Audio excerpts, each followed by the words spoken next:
Okay, thank you very much for coming, and I really appreciate it, particularly as it's so painful outside. What we're going to do, this is Steph Goodger, who I should introduce. I should have prepared this, but I met Steph we met online when, very pandemic way, when she was giving a talk online for the Glenvivian Gallery in Swansea about her work. And the particular work she was talking about was very kind of timely, actually, was dealing with refugee ships that had been hauled up out of the Mediterranean, and she's painting the interiors of those ships, which are of course empty of their cargo. And we talked about some of the things that I was interested in my own work, which come perhaps into the work here, to do with whether a space which has witnessed an event contains traces of that event. Whether you go to a space, if you go to a space where something has happened, either dark, like what I've just described, or otherwise, whether you can, whether you sense in the room or the landscape what's happened there. And out of that, we've actually begun to develop a project, a curating project with a number of artists looking at those kind of ideas, which is called Pull Back the Curtain. And we have an Instagram page, and we're going to set up a YouTube channel and a website, and show in London next year, possibly in Berlin next year as well. Yeah. So that's what we're doing. Steph is a painter. She lives in Bordeaux, in Paris, and she's had various awards, including has been three times selected for John Moores, 3 times more than me. And she selected the Beat Painting Exhibition in Swansea a couple of years ago, which I was selected for, and has shown both in France and UK and elsewhere. I think that's about. Is that enough? That's fine, don't need to keep going. I know, well, I've been so many academic conferences, I should be listing off all your achievements. Okay. Oh, no, I'd rather not. Okay. And we'll have a kind of brief conversation, and obviously welcome questions, I guess. That's good. Okay. Right, so I suppose, going back to what you were talking about, that first conversation we had, the first time we met at the Glenvivian talk, and you asked me a question, and it was really interesting because the piece of work you had in that show was called Aftermath, in Beep that we selected. It was called Aftermath, and the idea was exactly that you had this space where terrible things had happened and they were still kind of reverberating around that space. There was all sort of energy in that space, but and so it was a similar kind of concept to my ships, my interiors. And you asked me a question that totally threw me at that moment. So I wasn't expecting any sort of questions that I'd have to really, think about. I don't know. I just didn't know what people would say. And you asked me how much to put in. How much do you put in when you want to convey a kind of feeling of aftermath or afterwards, or something having happened or having passed through a space, and how do you know when to stop? And there's, I suppose, in there it's the question of narrative and how far you go in narrative. So I suppose in relation to these paintings, do these paintings answer that question a bit? Was that the journey of these a bit, to find out the answer to that? So yes and no. I mean, when I started this current body of work, which actually is quite a long time ago, and I stopped and did other things, I wanted to look at the kind of settings for these paintings, which are mostly cruising sites with only one exception. I wanted to see if I could just use the landscape, the site itself. They're all outdoor kind of woodland sites. I wanted to see what happened if I took the figures out and just had the landscape, whether you get a feeling of what had happened there and a sense of the landscape holding the events. But when I came back to these after two or three years and going through all sorts of other stuff, I actually found that I really wanted to have the figures in. And I tried to do some small studies which are not here, where I took the figures out. There's one behind us, which is the closest I got, where I really tried to remove the figure, and I just found that actually what was going on, the drama between the figures was just too interesting to leave out totally. So then I wanted to see how I could look at narrative in painting without totally removing the figures, but without making it overtly narrative. So in that's where I sort of the next thing I wanted to ask you really is about how far do you feel they contain narrative, or how far is it sort of meaning is in there through the way they're painted, or does it go as far as to, would you go as far as to call it narrative? How do you feel about that narrative issue? I think there is a narrative, but I think they're kind of interior narrative. They're all based on, in terms of what they're based on, the small paintings, the tiny ones on gesso, are all based on stills from a film, a French film, L'Inconnu du Lac, which Strange by the Lake, which is set in a cruising site in the south of France in the summer, and there's a series of murders, basically, and the film explores a number of different things, not only sort of danger and the attraction to danger, but also friendship. I mean, there are kind of friendships which get struck up in this very alienated environment where people turn up and don't really talk to each other, and you don't know anything about their lives outside that space. They come into this space, they drive there every day, park their cars, spend the day there, go home. You never leave that space in the film. You have no idea what they do for their work or that's who they what's know. so fascinating, isn't it? Yes. You never leave that space. The whole film is in that space. And the landscape is very beautiful. I mean, it's kind of windy and summery, and it's a hot sort of summer. And I forgot what the question was.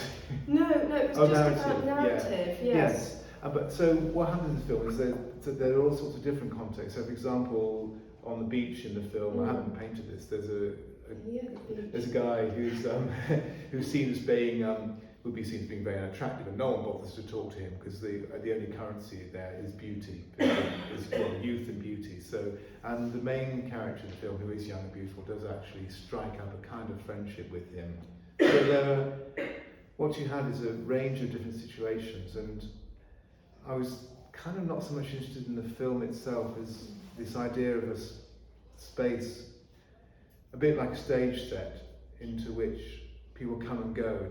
It's always there, and it'll be there when, at the end of the day, when everyone's driven their cars off and it's just left to be landscape at night. And I was really interested in this idea of how you could use that kind of space to explore different kinds of emotions, which were way beyond what was in the film, and which were possibly quite kind of ambiguous feelings. So when there's a narrative, it's not clear cut, and you're not really sure whether the narrative is external, whether it's a real thing, or whether it's in people's minds. So for example, say in the painting behind Javier there, where there's the main figure on the left, and then there's a figure coming the path.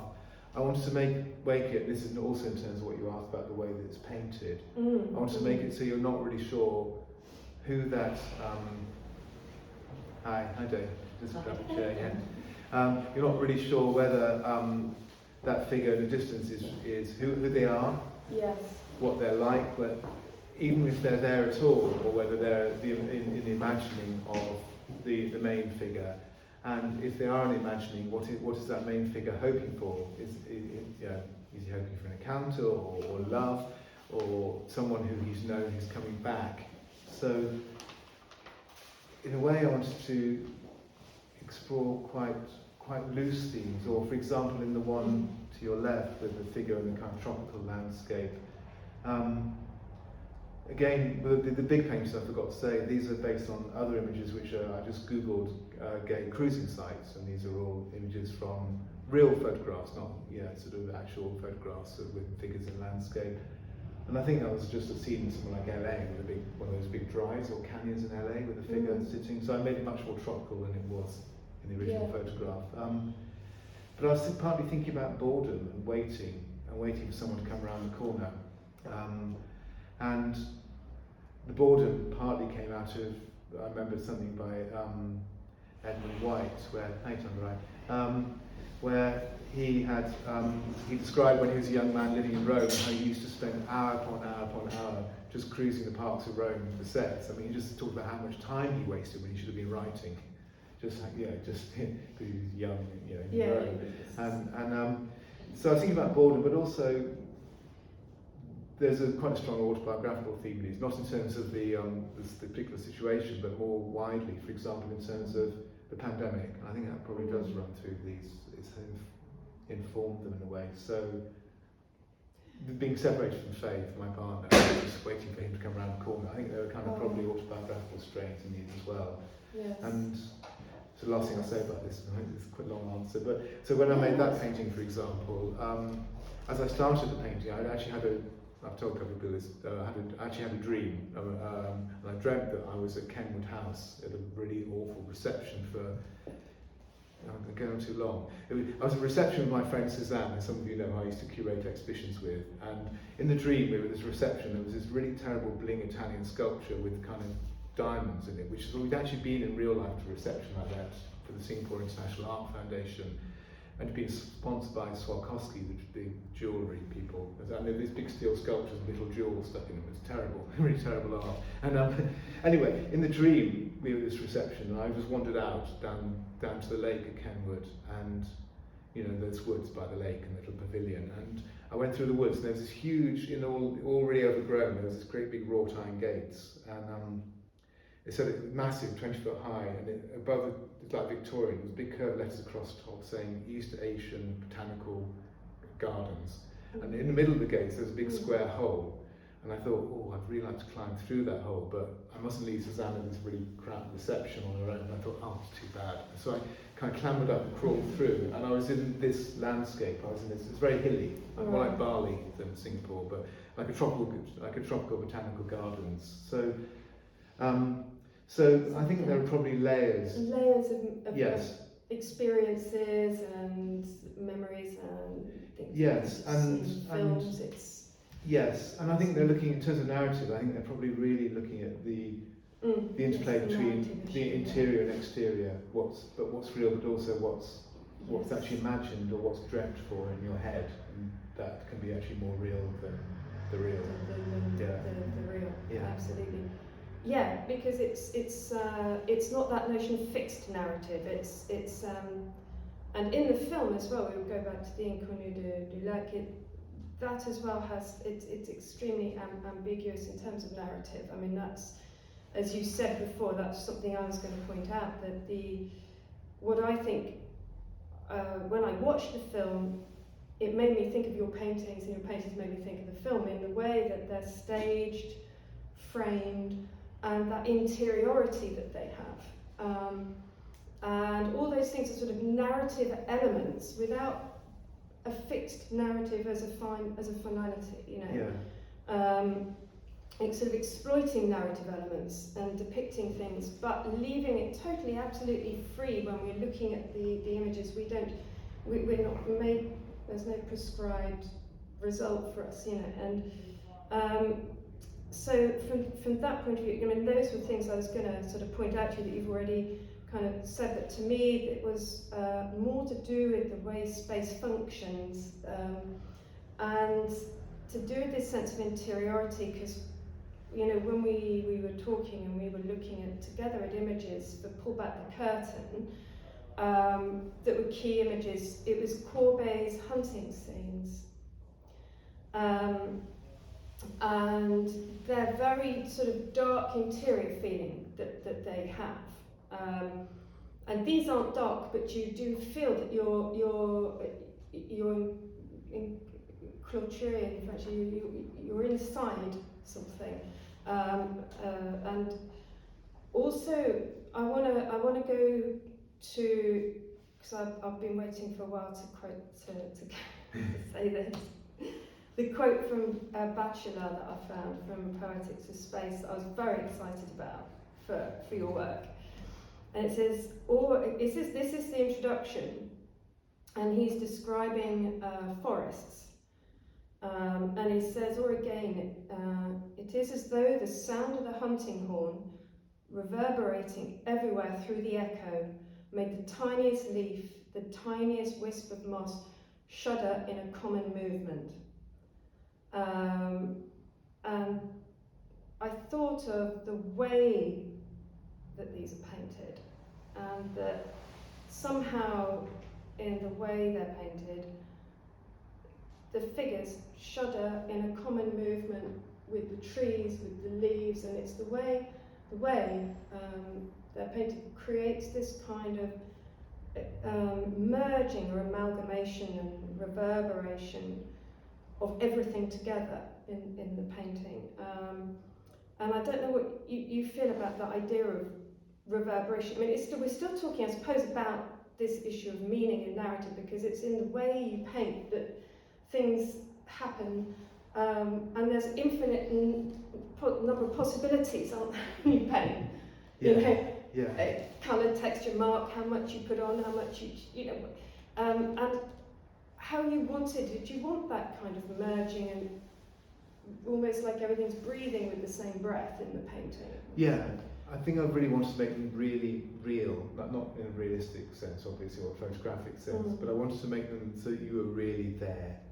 And I think the physicality, I really wanted to give that sense of, I kind of wanted to really hype them up so that they felt really present, I suppose. Yes, really present. And and really, real and it's that thing of real and unreal. The realness is in the fact that we can believe in that world, in that space. It's sort of the Narnia of walking through, and you can feel that you're in Narnia in the story. But it may be unreal, but then, you know, what happens in the imagination, which is what Bachelor's always talking about, is as important as what happens in the external world, you know, because that's all we have. Yeah. Is our imagination. That's all we have to connect with the external world. Yeah, and I think there's quite a lot of projection. I think there's projection of fantasies onto a real situation. So in a way, the situation might be quite mundane, like a quite ordinary bit of woodland can suddenly become quite magical. It's all in projection, really. Yes. It's all in imagining it into something bigger and more mythical than it really is. Yes. Yeah. Because that's what I was going to ask. Because the other thing is the Diane and Action. I don't know if I pronounce that the same way as but myth and in the Titian painting, because that's how we got our theme from the pull back the curtain, is the pulling back of the curtain in Titian. But it's the one where Action is dying. He's being pulled apart by hounds, and as he's dying, he's transforming into a stag, and that mythical quality of that comes through just the way that almost the human and the stag and the foliage and everything is doing this thing, reverberating and amalgamating and becoming one. In a very magical way, but in a very sort of real way in the painting. Yeah. And it's in the background. Yeah. And it's almost so far in the background that it takes a while to even see it. And I just wonder whether that had an effect on how that painting and how that happens, that sort of transformation. Yeah. I mean, totally. I mean, everyone knows the painting Steph's talking about is the Death of Action, which is one of the National Gallery, and which we talk about a lot. And I think. What do I think about what you're asking? I think it's not really a question. It's Did that painting inspire you? Yeah, that's totally. the question. I can't stop thinking about that painting. And I think what's amazing about that painting, we haven't really talked about, is the thing about time. And because what happens in that painting is that, for me, anyway, and I've probably talked about this to people here before, but I think what's incredible about that painting is that it encompasses time, because you have this thing which is happening right in front of you. So it's like you're walking in the forest, like one of these scenes, and suddenly you're just walking along. It's a really blustery autumn day, and suddenly this Diana, the goddess, who's massive in the painting, just rushes past you, and she's really huge. It's like she's full length of canvas, isn't she? Yeah, so she's 6'5", 6". Yeah. and she's cropped, so it's like she's right there, and you're just behind the bush, and it's terrifying. She looks furious. She's on a mission, and then, as Steph describes, on the right there's Actian. You can barely see him. He's so loosely painted because it's very late. It's unfinished, actually, isn't it? His last unfinished painting. Thank goodness it is. Yeah, and he's being eaten by his hounds as a punishment for having spied on her while she was bathing, which is in the previous painting done in Actian. So it's revenge for having transgressed rules, and yeah, he's vanishing into. He's literally metamorphosis. It's a metamorphosis myth of Ovid. He's vanishing into the wood. He's the same colour as the wood. He barely exists apart from in paint. He's eviscerated, isn't he? Yes, in front of the very eyes. Yeah, But- absolutely. But why it has time, I think, is that in the distance through the woods, you can see there are these two figures on horseback, and they're his fellow huntsmen, and they're just waiting for him. They have no idea that this thing is going on. They're just waiting for him, and he's never going to turn up, of course. They're just waiting. So, and because he's vanishing, he's just vanishing to nothing. When that's happened, and she's moved on, she's a goddess. She's going to go off in a puff of smoke. Then it's as though it never happened. And so you have the aftermath. You have the future in the painting. You've got not just what's happening here right now, like a photograph. You've also got what happened before, because it goes with the other painting where he's spying on her bathing. They're a pair. They're meant to be seen together. And you also know that those huntsmen off in the distance, they'll be kind of in a few hours' time. They're going to be like looking from everywhere, and they're going to be mourning his loss. So I think that's the most difficult thing in painting, but what's so exciting about those paintings is they encompass time and past, because of course film can do that, obviously, in a very narrative sense. Film, Yes, it's all about I think really interesting films, like I was watching recently, Chinese director Bi Gan's film Long Day's Journey to Night, where he has a long dream sequence where the time is like zigzags all over the place. It's concertinas, and it's a metaphor of his kind of quest and inner state of mind. It's not he goes through his fantasy journey, and it's all done in the movie. It's a wonderful film. It's done as one long hour, 10-minute take, a single take, incredible sort of achievement. And he's gone back to his hometown to reconnect with a lost love who he can't find in his hometown. It's also his father's just died, so it's about a middle-aged man looking back and trying to reconnect with his youth. And somehow the filmmaker manages to get this sense of time being like folded up rather than being linear. So I think going back to the pandemic, I think our experience of time, certainly mine, has been. I described this to Daphne recently. I think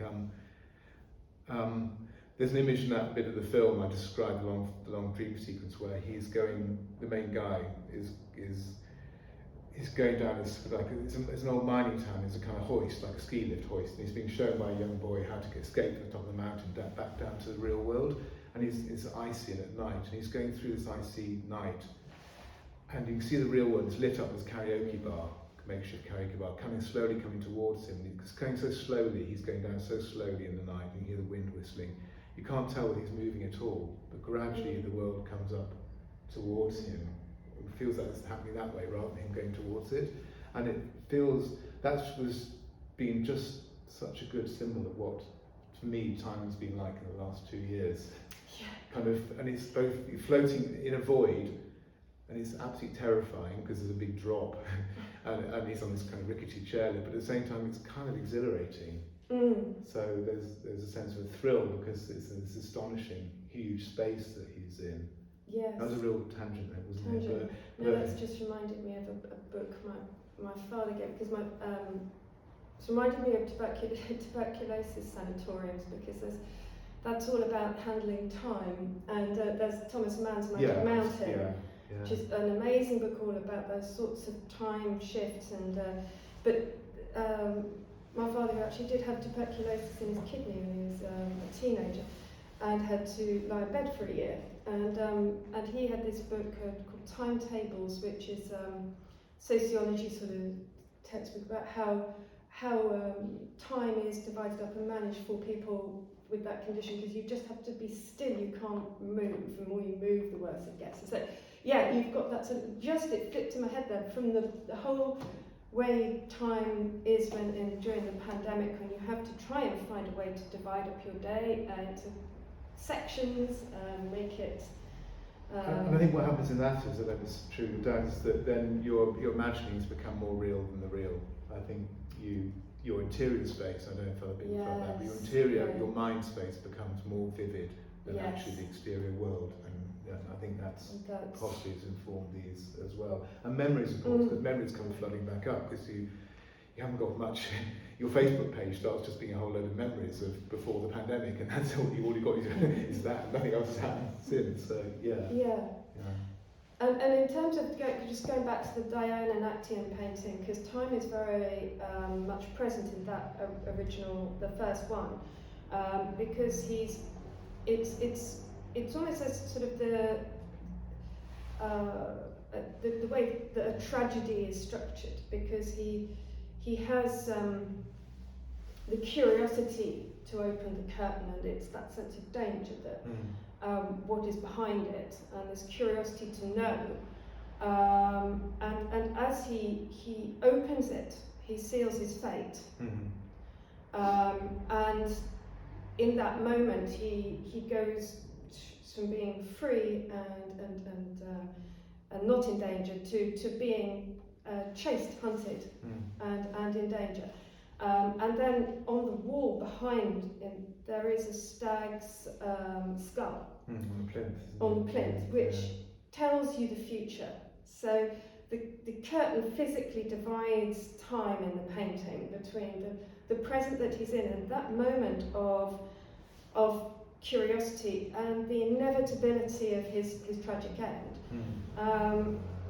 And that took me back to the film, because in a way the beautiful young man in the film falls in love with the hunter, the man who is he's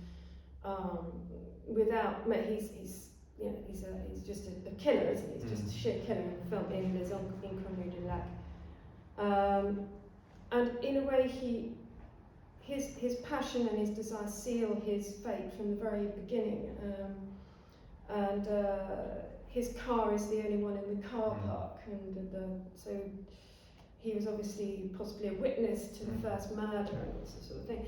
And you've got this feeling that the film, you're just waiting for the whole thing to play out to its conclusion.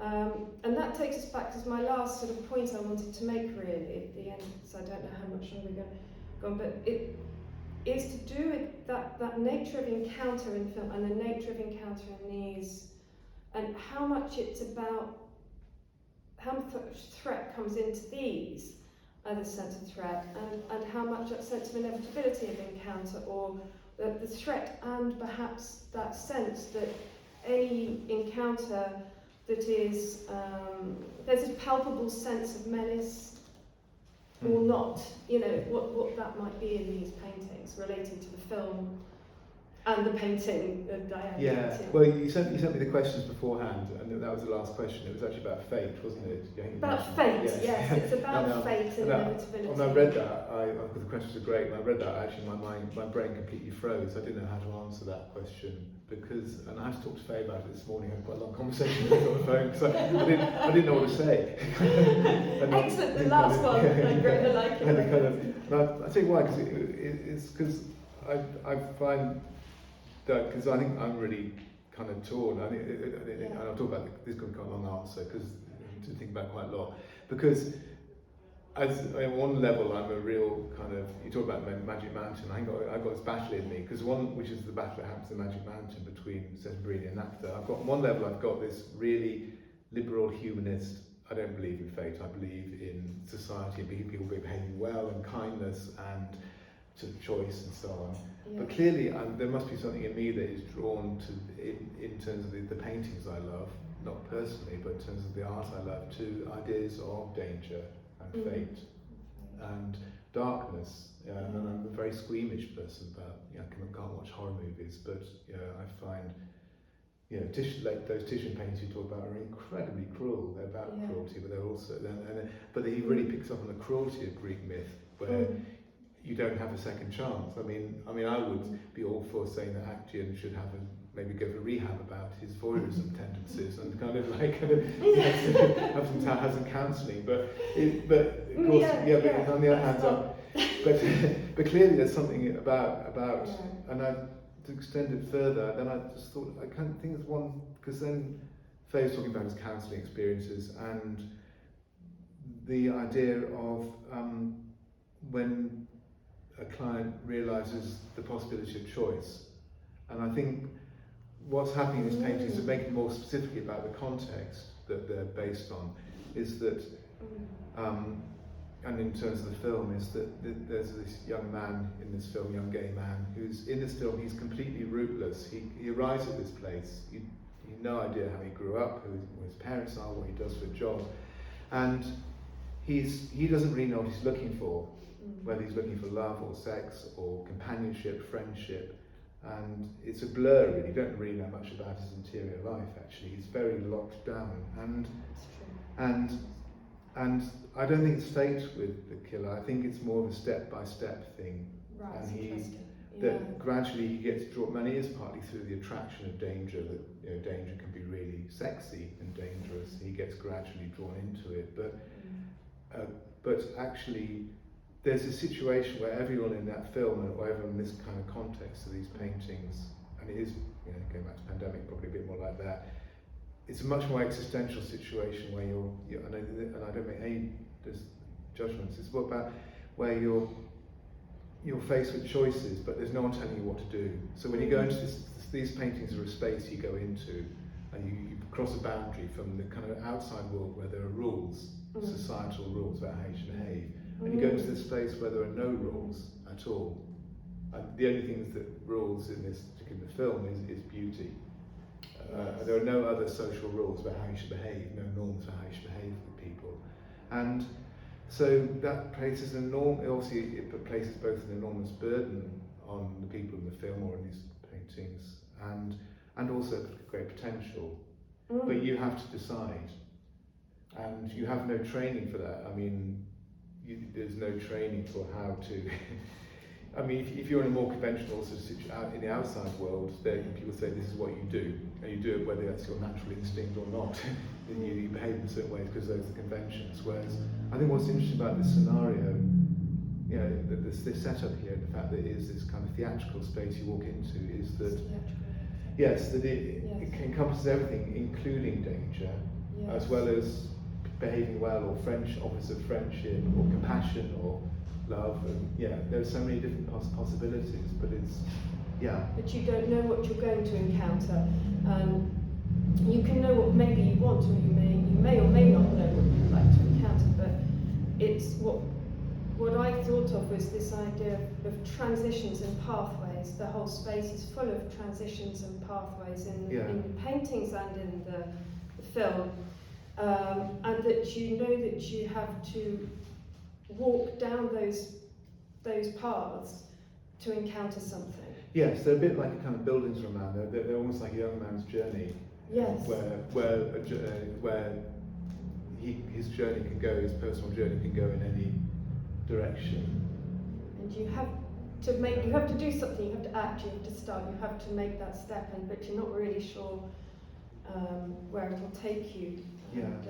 Yes, because and that step, because these are very male environments, very obviously, that necessarily includes the potential of violence. Yes. I suppose that's where that part. And I wondered if the colour, sometimes in the colour I felt a sort of you've got that sort of heat, power in the colour that makes you think of sort of maybe even John Martin scenes of infernos and things like very, very hot. We haven't discussed the colour yet, have we? I mean, just maybe a way to finish. I don't know, just discuss the colour a little bit, because there's such powerful colour, isn't it? And I want to make objects not of luxury exactly, but I did want to get some of the sumptuousness of, because I wanted the sense of them being really compelling and absorbing. When they were in my studio, much before I brought me here, they were lying on walls. It's quite a narrow space. It almost felt like tapestries in some sort of huge chateau going on. I wanted that kind of richness that you could almost walk into the tapestry or the figures would come out of it in a way. In the room. And in terms of colour, exactly. In terms of colour, yes, they almost, with probably the fumes of Turks, but you start feeling like that they were doing. You get a bit, don't you? Yes, it should be towards the end of the day. It starts feeling they are coming out. Obviously, I'm on my own too much, but they start feeling like they're coming out into the room. And is that what it lines up all the way? Possibly, yes. Yeah. And the only one, so the last thing I'd say is, in terms of colours, the red one. Yes, that's what I'm looking at there. Well, I very deliberately wanted to change, because it's not a red photograph, it's a still from the film, it's green, like all the others, but actually I wanted to use that kind of hellish red, so I wanted to sense, because the figure on the right is the murderer, is going off into the woods with another guy who he does actually eventually kill, and I wanted to get I wanted to see if I could get a sense of danger without actually showing someone with a dagger in their hand, or in a way. Exactly. That's that narrative, isn't it, we were talking about earlier, how to do it without saying it. Yeah, and that we're very conscious to use colour to colour for that. do that.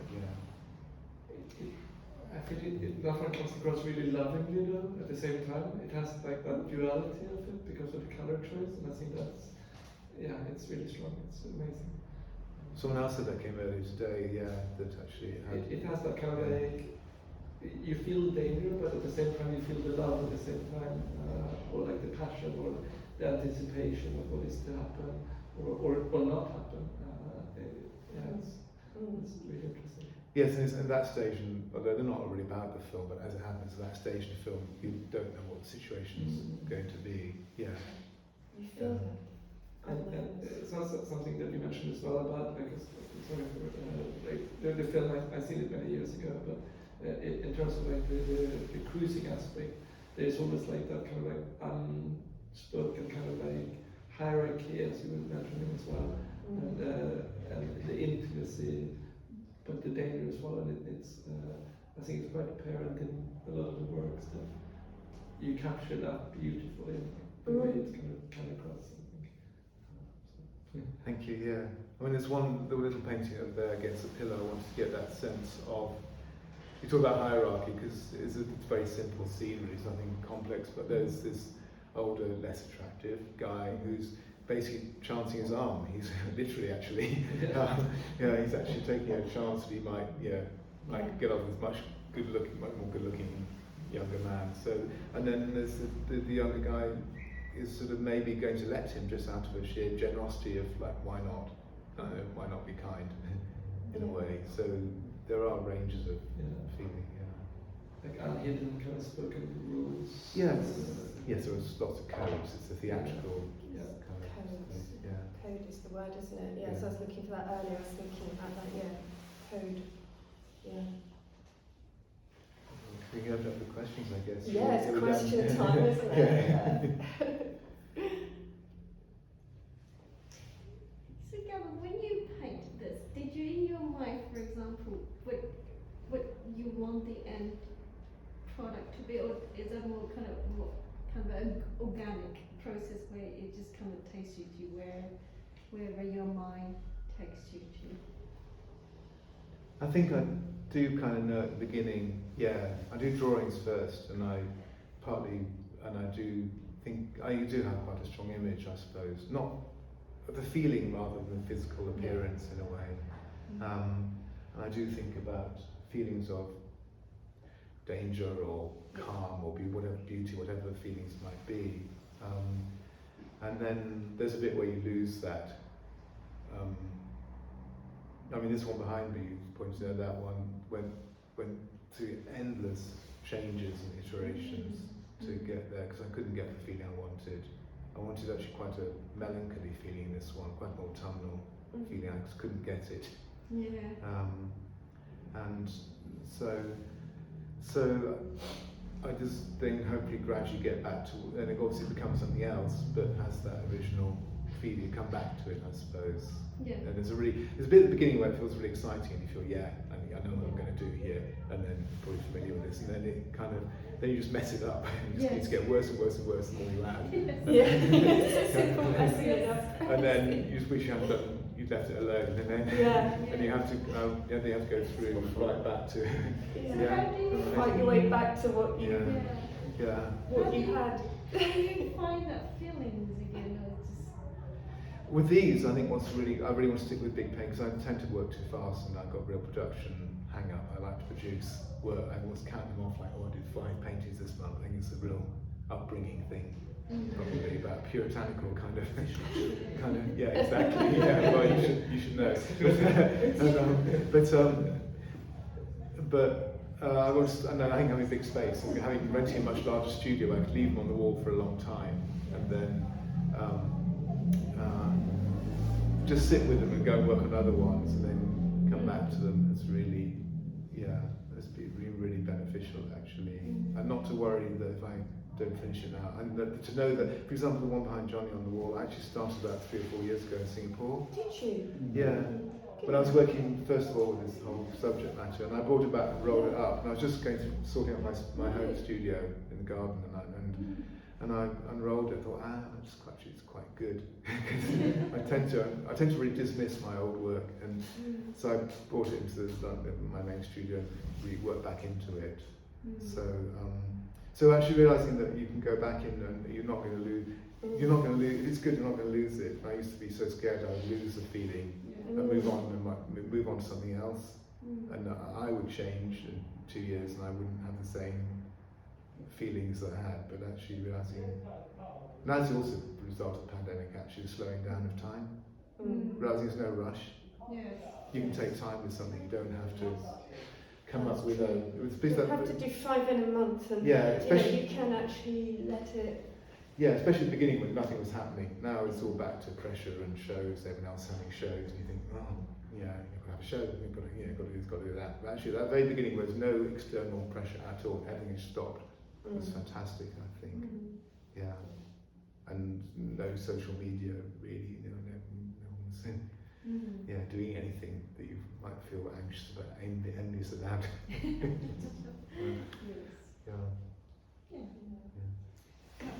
Oh, sorry. It's okay.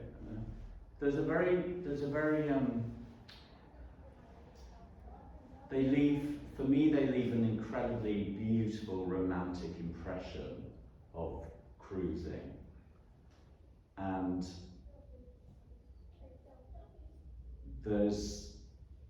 do you think that is to do with your choice of colour and the way that you paint? Because that for me has a lot more kind of menace in terms of, it's kind of like the gates of hell in a way, sort of, that's where is it going, where are they going to? John Martin, It's, whereas, there's an exoticness to a lot of them, because of your choice of colour, because of the way, the sort of the very physical sort of brush strokes and painting. I don't know what I'm trying to say.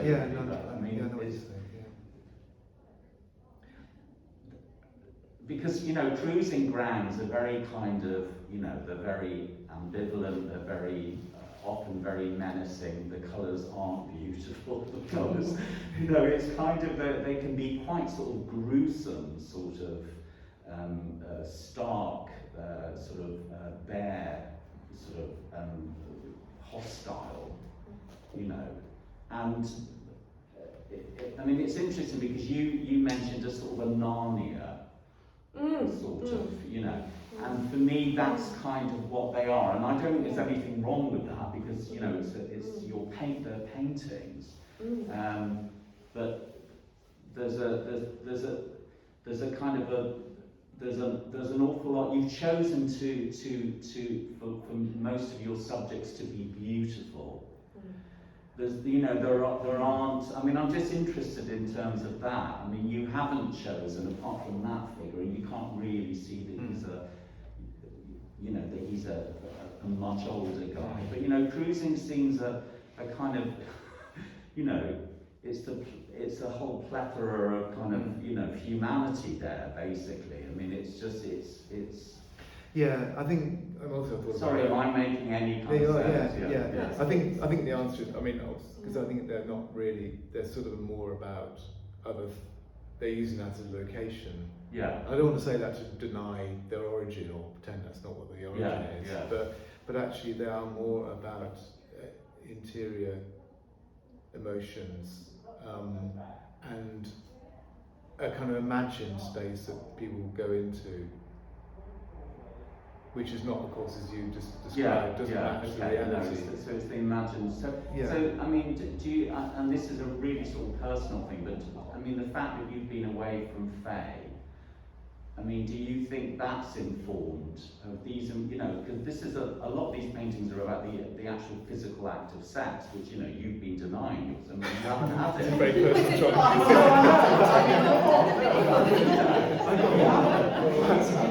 I've got students here. I'm sorry, but The interrogation lab. but you've chosen to paint, physical acts of love and sex. I mean, it's kind of, Well, no doubt it is. I'm sure. Okay. That's all I wanted to Very, very positive comes into it. I've got, just to deflect, I've got a student who started doing a project about insomnia. Because she suffers from it. As soon as she started doing a project, she started sleeping really well. That's your answer. Yes, that's obviously a deflection, but I think. Sorry if that was too personal. No, that's fine. That's okay. That's completely fair to me. I think, going to go back to your first part of your question, I think there are plenty of people who deal with the subject in a much more documentary way. There's not, for example, there's a very famous photographer who photographed the piers in New York in the 70s. I can't remember his name.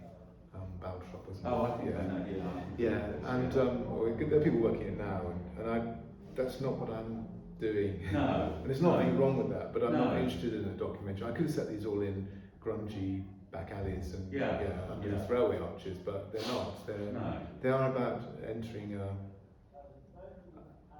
I think I probably am quite naturally quite a lyrical. No, I mean it's interesting. It's just that what you person. said.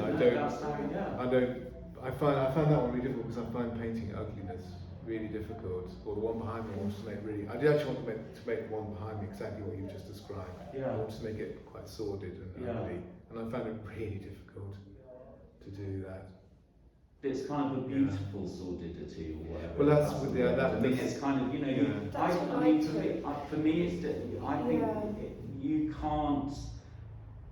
You have to. I see your painting. You have to kind of create beauty in a way. I mean, it's they're all very, very, very beautiful, and that's what I love about them. So it's. Yeah, they're definitely beautiful figures that we don't necessarily encounter when we're cruising. They don't look like that. No. I don't know, you guys are going, but Yeah, maybe it's a kind of. I mean, I think maybe it's a weakness. I mean, I don't think it's a weakness. well, it's how it. Yeah, I mean, I think that's really interesting because you really struggled with it in some ways. I mean, I think that's kind of it's and it has a kind of a difference in a way. Yeah. So there's a different kind of element of danger there. I think that's right. I think probably the most useful thing for me that would come out of this is actually thinking about how I might confront the less beautiful in a way.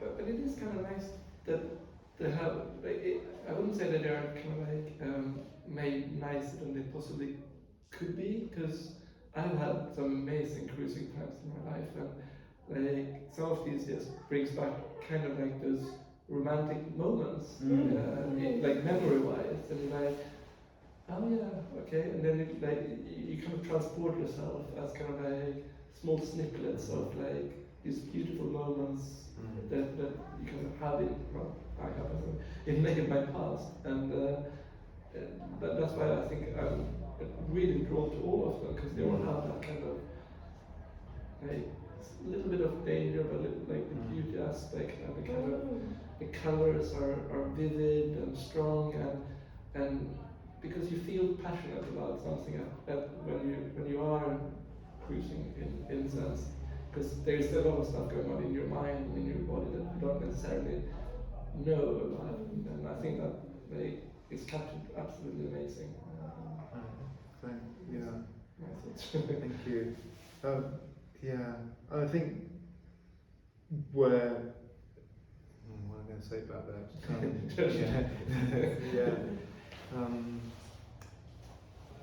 There are other realities like don't really paint. I mean, I mean, for example, we mentioned I talked about Titian and Death and Actaeon, or we think about the painting, the Flame Mauserus, which is a terrible, terrible painting where Mauserus is being hung upside down and being flayed by Apollo. It's the most cruel painting, but it's beautiful at the same time. It's beautiful, and Yeah. that's what painting can do. That is so incredible. But that's not like the truth, is it? I mean, that's a problem, I think, for me, is that the real truth about cruelty is that it's sordid and yes, the real truth. and ugly and, yes. and mean and small and happens in a small place. And Yes. yeah, it's not like pain. That's a problem for. I don't know. Maybe it's the wrong. Maybe different languages deal with different things. Maybe it's not the right place to deal with. Trying to think of paintings that do deal with because Sickert from the Jack Ripper paintings. yeah, Sickert. I mean, Sickert's great at that. Because I mean, when I was just thinking back to I did a series about the communards in their coffins that I was really intrigued by because I didn't you couldn't see where they'd come from, whether they were soldiers or whether some of them looked like they were dressed as poets. And This is in Paris in 1870. 1871, yes, the Paris Commune. And it was just this one photograph that was very interesting, and I made some paintings from it. And in a way, when you've already got the photograph or you've already got the reality, you don't really want to recreate that in the painting. You want to do something else. And in a way, what the painting, I always find what painting, when I take a subject that's related to something tragic or painful, is what you want to do is love it and hold it for a while and release it. And that's what is the Lusitania series. But all those things are about tragedies.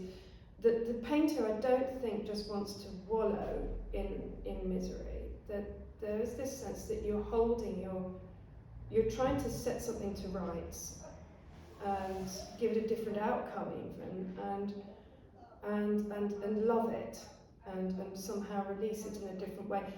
Somebody I spoke to who was doing some work on a group of World War I young men who were all killed in their teens or early 20s in World War I. They were all from Lambhurst, they were all from somewhere in Kent.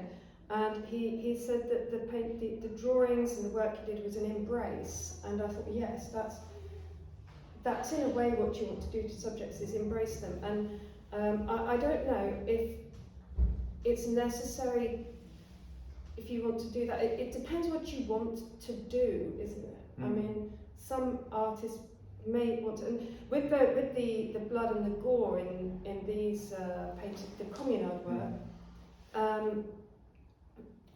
didn't want to illustrate that, but wanted it present, but in a way that it's in the paint, but don't want to illustrate that, and you don't want to, you go as far as you need to go, I suppose, because in order to show that you're embracing something painful, you need to show the pain, and then embrace it, and then it's a juggle between elements of pain and love, I suppose. I don't know what you think about that. I think about the Goya painting, The Execution of the 5th of May, where it's a terrible scene of people being executed by French soldiers, but it's the most beautiful painting. The colours, the paint handling, the light, it's just astonishing. Maybe it's to do with engaging the viewer with the subject partly. Tribute and yes, that's a memorial piece in a way. Yes. Saying this is what, as Goya says in one of the etchings, this is what happened. Look at this. And making it something you can look at or you're drawn to look at because it has that beauty. Yeah, and then you can sneak stuff in. If you get stuff in under the surface, I think that's part of that. And I quite like the idea of this subject matter being snuck in quite classical painting language. Exactly. That's how I took it, because I'd had, I just have understood that. But it's a really, really good question, because it makes you really think about it. What should we be depicting? Yeah, and how. And how. Yeah.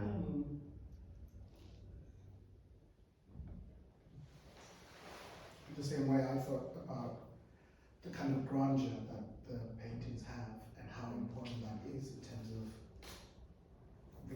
continuation in a way of what I think is an experience that many of us have or have had, and thinking about shame and all these other complex kind of emotions. And I feel like, and I always feel this way about your paintings, that they're very inviting into that very complex emotional world. But somehow the grandness, the kind of, it's some sort of acknowledgement, you know, some sort of placing of one's experiences in maybe more of an operatic space.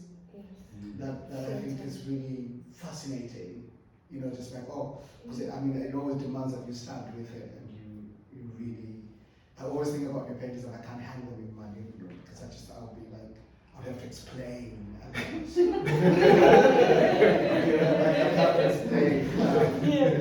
Because there's something demanding about them, but I think it really kind of lifts you up and places you in it feels like these belong in a bigger space in terms of culturally. So in a way, just involves one's experiences into a bigger realm, I think, which I really think is important. That's what I want with the big ones. Yeah. I want big public paintings. I'd like to be even bigger and grander, and the small ones are different, but in a way that's, And the scale is amazing because they become, especially when you stand like back.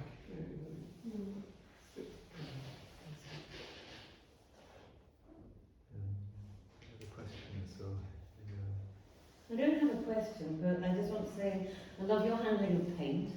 I love the looseness, and I also particularly love the way you handle flesh.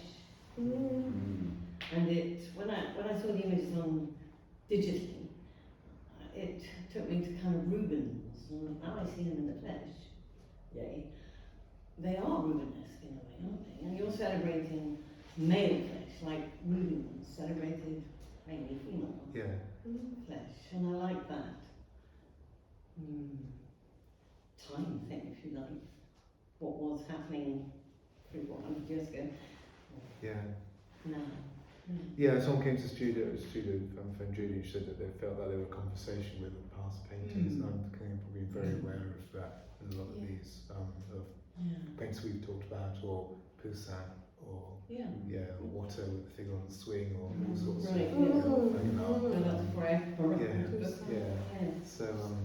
so lots of. In a way, I'd like to see more flesh.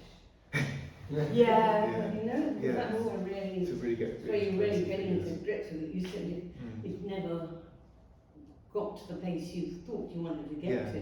That's the best time when you're breaking into new ground. I think that's not to control the image too much. I think that's true. That one in particular, I love the looseness. But I want to keep that one as unpinned down as possible. Good. Making them larger will, if you make them larger, that would give you that space to really push that flesh. It's time, I think we should wrap it up, shouldn't we? Thank you very much, everyone. Thank you very much, Steph. Great. Lovely talk as well.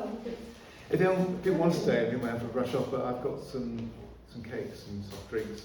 We'll out if you wish to stay in the room. Otherwise, thank you very much for coming, everyone. Thank you.